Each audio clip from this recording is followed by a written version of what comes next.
Paano kung sabihin ko sa iyo na ang simpleng pagtulog na may earphones ay maaaring magdulot ng problema sa iyong tenga at tulog? Pero gaano nga ba ito kadelikado?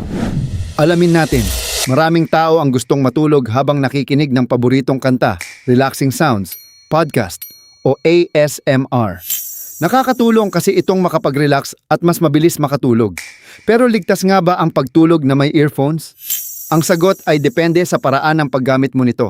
Una, kapag nakatulog ka ng may earphones, maaaring magkaroon ng pressure sa iyong tenga. Kapag natagalan at palaging nangyayari, maaaring sumakit ang tenga o makaramdam ng discomfort sa loob ng ear canal.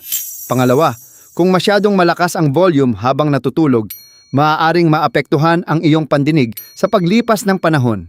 Kahit hindi mo namamalayan habang natutulog, tuloy-tuloy pa ring nakakatanggap ng tunog ang iyong mga tenga.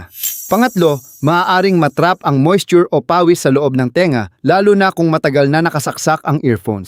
Maaari itong magbigay ng mas magandang kapaligiran para sa bakterya na maaaring magdulot ng iritasyon o impeksyon. Para naman sa mga gumagamit ng wired earphones, may maliit na panganib na maipit o mapulupot ang wire habang natutulog. Bagamat bihira, mas komportable at mas ligtas pa rin ang paggamit ng speaker o sleep headphones na espesyal na ginawa para sa pagtulog.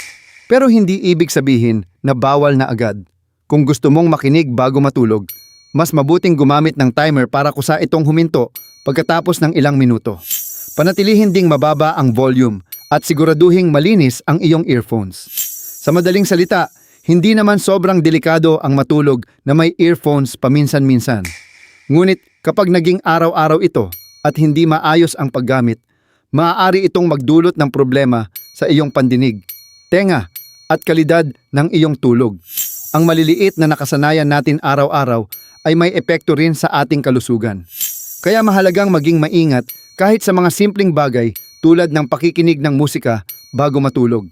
Tandaan, ang tunay na pahinga ay hindi lang tungkol sa haba ng tulog, kundi pati sa kalidad nito.